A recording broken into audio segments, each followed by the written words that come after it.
Capítulo 19. Parar el mundo. Al día siguiente, apenas desperté, me puse a interrogar a don Juan.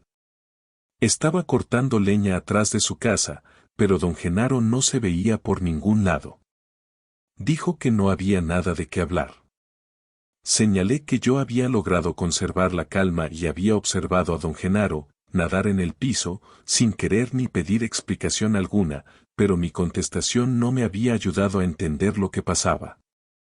Luego, tras la desaparición del coche, me encerré automáticamente en la búsqueda de una explicación lógica, pero eso tampoco me ayudó. Dije a don Juan que mi insistencia en hallar explicaciones no era algo que yo mismo hubiese inventado arbitrariamente, nada más para ponerme difícil, sino algo tan hondamente enraizado en mí que sobrepujaba cualquier otra consideración. Es como una enfermedad, dije. No hay enfermedades, repuso don Juan con toda calma. Solo hay idioteces. Y tú te haces el idiota al tratar de explicarlo todo. Las explicaciones ya no son necesarias en tu caso.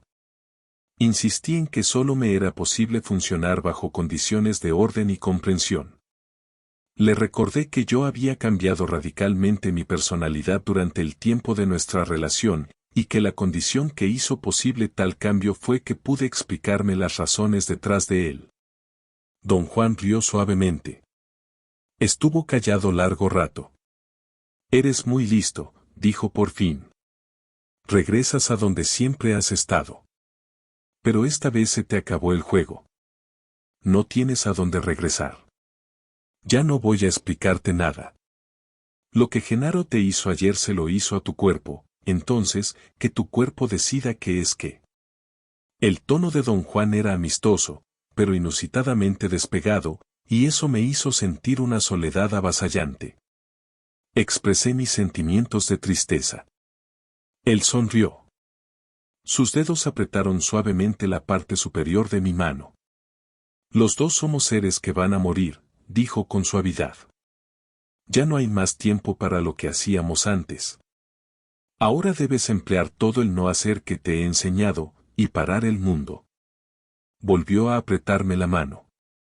Su contacto era firme y amigable, reafirmaba su preocupación y su afecto por mí, y al mismo tiempo me daba la impresión de un propósito inflexible. Este es mi gesto que tengo contigo, dijo, prolongando un instante el apretón de mano. Ahora debes irte solo a esas montañas amigas, señaló con la barbilla la distante cordillera hacia el sureste. Dijo que yo debía permanecer allí hasta que mi cuerpo me dijera que ya era bastante, y luego volver a su casa. No quería que yo dijese nada ni esperase más tiempo, y me lo hizo saber empujándome con gentileza en dirección del coche.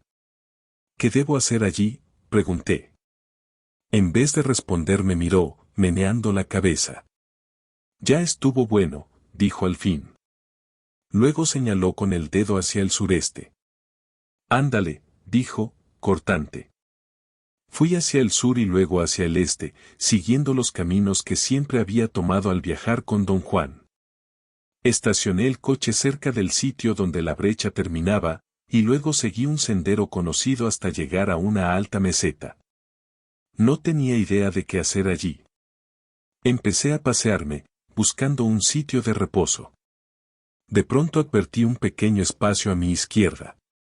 La composición química del suelo parecía ser distinta en dicho sitio, pero cuando enfoqué allí los ojos no vi nada que explicase la diferencia. Parado a corta distancia, traté de sentir, como don Juan me recomendaba siempre. Quedé inmóvil cosa de una hora. Mis pensamientos empezaron a disminuir gradualmente hasta que ya no hablaba conmigo mismo. Tuve entonces una sensación de molestia. Parecía confinada a mi estómago y se agudizaba cuando yo enfrentaba el sitio en cuestión. Me repelía y me sentí impelido a apartarme de él. Empecé a examinar el área con los ojos cruzados, y tras caminar un poco llegué a una gran roca plana. Me detuve frente a ella. No había en la roca nada en particular que me atrajera. No detecté en ella ningún color ni brillo específico, pero me gustaba. Mi cuerpo se sentía bien. Experimenté una sensación de comodidad física y tomé asiento un rato. Todo el día vagué por la meseta y las montañas circundantes, sin saber qué hacer ni qué esperar. Al oscurecer volví a la roca plana. Sabía que pasando allí la noche estaría a salvo. Al día siguiente me adentré más en las montañas, hacia el este. Al atardecer llegué a otra meseta, todavía más alta. Me pareció haber estado allí antes. Miré en torno para orientarme, pero no pude reconocer ninguno de los picos circundantes. Tras elegir con cuidado un sitio, me senté a descansar al borde de un área yerma y rocosa. Allí sentía tibieza y tranquilidad. Quise sacar comida de mi guaje, pero estaba vacío. Bebí un poco de agua. Estaba tibia y aceda. Pensé que no me quedaba más que volver a casa de don Juan, y empecé a preguntarme si debería iniciar de una vez mi camino de regreso. Me acosté boca abajo y apoyé la cabeza en el brazo. Inquieto, cambié varias veces de postura hasta hallarme de cara al oeste. El sol ya descendía. Mis ojos estaban cansados. Miré el suelo y vi un gran escarabajo negro. Salió detrás de una piedra, empujando una bola de estiércol 2 veces más grande que él. Seguí sus movimientos durante largo rato. El insecto parecía ajeno a mi presencia y seguía empujando su carga sobre rocas, raíces, depresiones y protuberancias. Hasta donde yo sabía, el escarabajo no se daba cuenta de que yo estaba allí. Se me ocurrió la idea de que yo no podía estar seguro de que el insecto no tuviera conciencia de mí. Esa idea desató una serie de evaluaciones racionales con respecto a la naturaleza del mundo del insecto, en contraposición con el mío. El escarabajo y yo estábamos en el mismo mundo, y obviamente el mundo no era el mismo para ambos. Me concentré en observarlo, maravillado de la fuerza titánica que necesitaba para transportar su carga por rocas y por grietas. Largo tiempo observé al insecto, y entonces me di cuenta del silencio en torno. Solo el viento silbaba entre las ramas y hojas del matorral. Alcé la vista, me volví a la izquierda en forma rápida e involuntaria, y alcancé a ver una leve sombra, o un cintilar, sobre una roca cercana. Al principio no presté atención, pero luego me di cuenta de que el cintilar había estado a mi izquierda. Me volví de nuevo, súbitamente, y pude percibir con claridad una sombra en la roca. Tuve la extraña sensación de que la sombra se deslizó inmediatamente al suelo y la tierra la absorbió como un secante chupa una mancha de tinta. Un escalofrío recorrió mi espalda. Por mi mente cruzó la idea de que la muerte nos observaba a mí y al escarabajo. Busqué de nuevo al insecto, pero no pude hallarlo. Pensé que debía haber llegado a su destino y arrojado su carga a un agujero. Apoyé el rostro contra una roca lisa. El escarabajo surgió de un hoyo profundo y se detuvo a pocos centímetros de mi cara. Parecía mirarme, y por un instante sentí que cobraba conciencia de mi presencia, tal vez como yo advertía la presencia de mi muerte. Experimenté un estremecimiento. El escarabajo y yo no éramos tan distintos, después de todo. La muerte, como una sombra, nos acechaba a ambos detrás del peñasco. Tuve un extraordinario momento de júbilo. El escarabajo y yo estábamos a la par.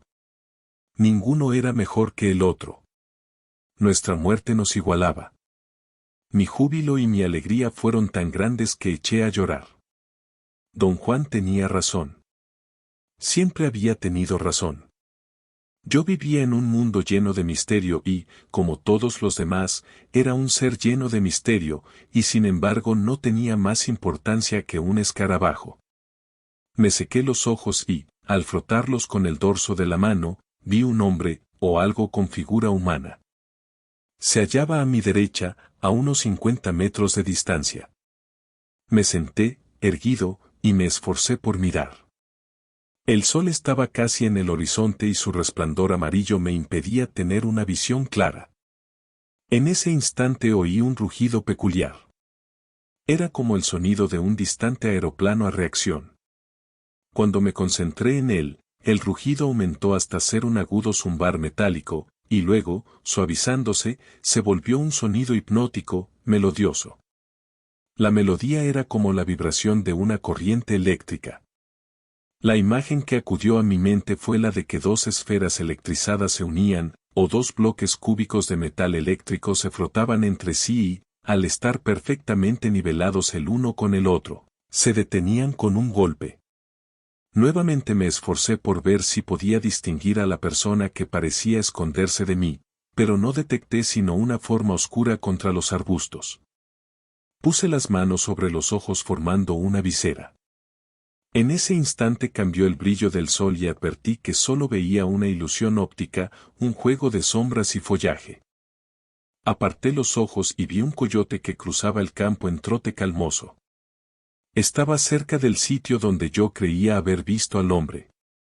Recorrió unos 50 metros en dirección sur y luego se detuvo, dio la vuelta y empezó a caminar hacia mí. Di unos gritos para asustarlo, pero siguió acercándose. Tuve un momento de aprensión. Pensé que tal vez estaba rabioso y hasta se me ocurrió juntar piedras para defenderme en caso de un ataque. Cuando el animal estuvo a 3 o 4 metros de distancia, noté que no se hallaba agitado en forma alguna, al contrario, parecía tranquilo y sin temores. Amainó su paso, deteniéndose a 1 metro o 1,5 metros de mí. Nos miramos, y el coyote se acercó más aún. Sus ojos pardos eran amistosos y límpidos. Me senté en las rocas y el coyote se detuvo, casi tocándome. Yo estaba atónito. Jamás había visto tan de cerca a un coyote salvaje, y lo único que se me ocurrió entonces fue hablarle. Lo hice como si hablara con un perro amistoso. Y entonces me pareció que el coyote me respondía. Tuve una absoluta certeza de que había dicho algo. Me sentí confuso, pero no hubo tiempo de ponderar mis sentimientos, porque el coyote volvió a hablar. No era que el animal pronunciase palabras como las que suelo escuchar en voces humanas, más bien yo sentía que estaba hablando.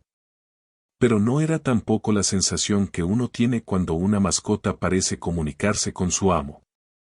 El coyote en verdad decía algo, transmitía un pensamiento y esa comunicación se producía a través de algo muy similar a una frase. Yo había dicho, ¿cómo estás, coyetito? Y creí oír que el animal respondía, muy bien, ¿y tú? Luego el coyote repitió la frase y yo me levanté de un salto. El animal no hizo un solo movimiento. Ni siquiera lo alarmó mi repentino brinco. Sus ojos seguían claros y amigables. Se echó y, ladeando la cabeza, preguntó, ¿por qué tienes miedo?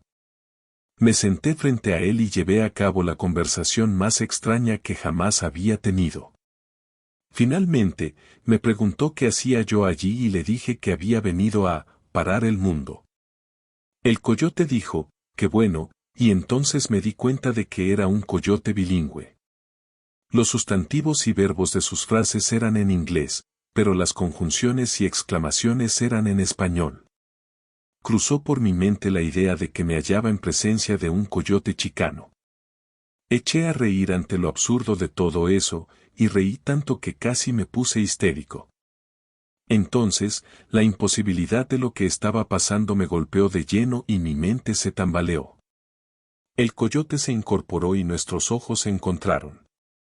Miré los suyos fijamente. Sentí que me jalaban, y de pronto el animal se hizo iridiscente, empezó a resplandecer.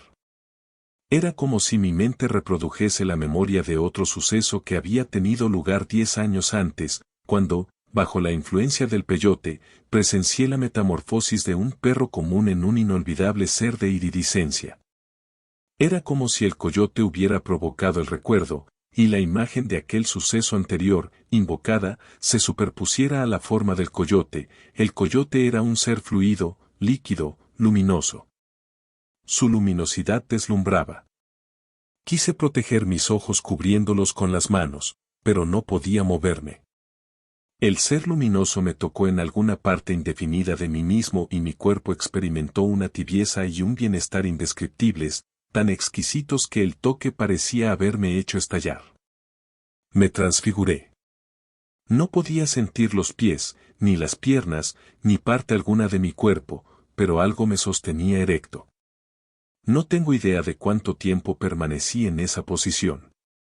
Mientras tanto, el coyote luminoso y el monte donde me hallaba se disolvieron.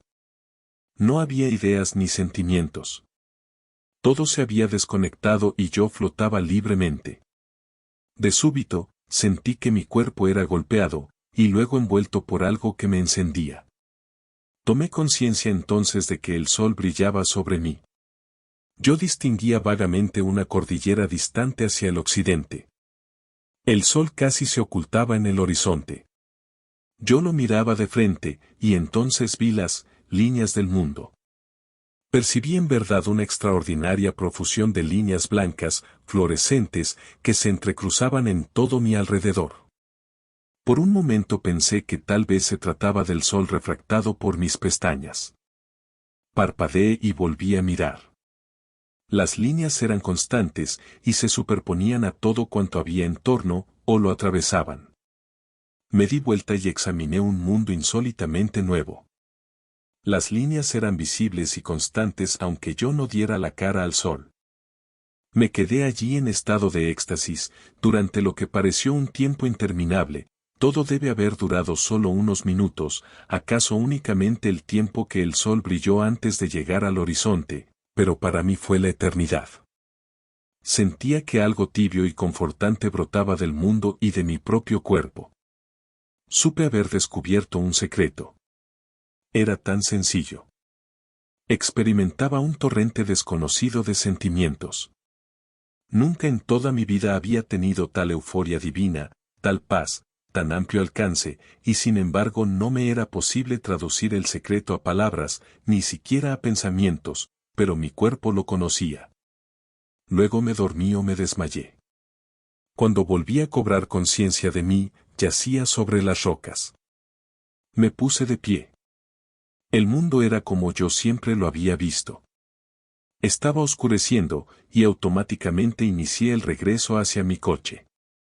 Don Juan estaba solo en la casa cuando llegué a la mañana siguiente. Le pregunté por don Genaro y dijo que andaba por allí, haciendo un mandado. Inmediatamente empecé a narrarle las extraordinarias experiencias que tuve. Escuchó con obvio interés. Sencillamente has parado el mundo, comentó cuando hube terminado mi recuento. Quedamos un rato en silencio y luego don Juan dijo que yo debía dar las gracias a don Genaro por ayudarme. Parecía inusitadamente contento conmigo. Me palmeó la espalda repetidas veces, chasqueando la lengua. Pero es inconcebible que un coyote hable, dije. Eso no fue hablar, repuso don Juan. ¿Qué era entonces? Tu cuerpo entendió por vez primera. Pero fallaste de reconocer que, por principio de cuentas, no era un coyote, y que ciertamente no hablaba como hablamos tú y yo. Pero el coyote de veras hablaba, don Juan. Mira quién es ahora el que dice idioteces. Después de tantos años de aprendizaje, deberías tener más conocimiento. Ayer paraste el mundo, y a lo mejor hasta viste. Un ser mágico te dijo algo, y tu cuerpo fue capaz de entenderlo porque el mundo se había derrumbado. El mundo era como es hoy, don Juan. No. Hoy los coyotes no te dicen nada, ni puedes ver las líneas del mundo. Ayer hiciste todo eso simplemente porque algo se paró dentro de ti. ¿Qué cosa fue? Lo que se paró ayer dentro de ti fue lo que la gente te ha estado diciendo que es el mundo. Verás, desde que nacemos la gente nos dice que el mundo es así y asá, y naturalmente no nos queda otro remedio que ver el mundo en la forma en que la gente nos ha dicho que es. Nos miramos. Ayer el mundo se hizo como los brujos te dicen que es, prosiguió. En ese mundo hablan los coyotes y también los venados, como te dije una vez, y también las víboras de cascabel y los árboles y todos los demás seres vivientes. Pero lo que quiero que aprendas es ver. A lo mejor ahora ya sabes que el ver ocurre solo cuando uno se cuela entre los mundos, el mundo de la gente común y el mundo de los brujos. Ahora estás justito en medio de los dos. Ayer creíste que el coyote te hablaba. Cualquier brujo que no ve creería lo mismo, pero alguien que ve sabe que creer eso es quedarse atorado en el reino de los brujos. De la misma manera, no creer que los coyotes hablan es estar atorado en el reino de la gente común. ¿Quiere usted decir, don Juan, que ni el mundo de la gente común ni el mundo de los brujos son reales? Son mundos reales. Pueden actuar sobre ti. Por ejemplo, podrías haberle preguntado a ese coyote cualquier cosa que quisiera saber y él se habría obligado a responderte. Lo único triste es que los coyotes no son de fiar.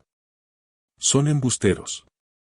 Es tu destino no tener un compañero animal de confianza. Don Juan explicó que el coyote sería mi compañero toda la vida y que, en el mundo de los brujos, tener un amigo coyote no era un estado de cosas muy de desear. Dijo que habría sido ideal que yo hablara con una serpiente de cascabel, pues son compañeras estupendas. Yo en tu lugar, añadió, jamás me fiaría de un coyote. Pero tú eres distinto y a lo mejor hasta te haces brujo coyote. ¿Qué es un brujo coyote? Uno que saca muchas cosas de sus hermanos coyotes. Quise seguir haciendo preguntas, pero me detuvo con un gesto. Has visto las líneas del mundo, dijo. Has visto un ser luminoso. Ya casi estás listo para encontrarte con el aliado. Por supuesto, sabes que el hombre a quien viste en el matorral era el aliado. Oíste su rugido como el sonar de un avión de chorro. Te estará esperando a la orilla de un llano al que yo mismo te llevaré. Guardamos silencio largo rato. Don Juan tenía las manos entrelazadas por encima del estómago. Sus pulgares se movían casi imperceptiblemente. También Genaro tendrá que ir con nosotros a ese valle, dijo de pronto. Es el que te ha ayudado a parar el mundo. Don Juan me miró con ojos penetrantes. Voy a decirte una cosa más, dijo, y rió. Ya realmente no importa. El otro día, Genaro nunca movió tu carro del mundo de la gente común. Nada más te forzó a mirar el mundo como los brujos, y tu coche no estaba en ese mundo. Genaro quiso ablandar tu certeza. Sus payasadas hablaron a tu cuerpo acerca de lo absurdo que es tratar de entenderlo todo. Y cuando voló su papalote casi viste. Hallaste tu coche y estabas en los dos mundos. La razón de que casi se nos reventaran las tripas de tanto reír fue que tú de veras pensabas que nos estabas trayendo de donde creíste hallar tu coche. Pero ¿cómo me forzó a ver el mundo como los brujos? Yo estaba con él. Los dos conocemos ese mundo. Ya conociéndolo, lo único que se necesita para producirlo es usar ese otro anillo de poder que te he dicho que los brujos tienen. Genaro puede hacerlo con la misma facilidad con la que mueve los dedos. Te tuvo ocupado volteando piedras para distraer tus pensamientos y permitir que tu cuerpo viera. Le dije que los sucesos de los 3 últimos días habían causado algún daño irreparable a mi idea del mundo. Dije que, durante los 10 años que llevaba de verlo, jamás había experimentado una sacudida tal, ni siquiera las veces que ingerí plantas psicotrópicas. Las plantas de poder son solo una ayuda, dijo don Juan. Lo de verdad es cuando el cuerpo se da cuenta de que puede ver. Solo entonces somos capaces de saber que el mundo que contemplamos cada día no es nada más que una descripción. Mi intención ha sido mostrarte eso. Desgraciadamente, te queda muy poco tiempo antes de que el aliado te salga al paso. ¿Tiene que salirme al paso? No hay manera de evitarlo. Para ver hay que aprender la forma en que los brujos miran el mundo, por eso hay que llamar al aliado, y una vez que se le llama, viene. ¿No podía usted enseñarme a ver sin llamar al aliado? No. Para ver hay que aprender a mirar el mundo en alguna otra forma, y la única otra forma que conozco es la del brujo.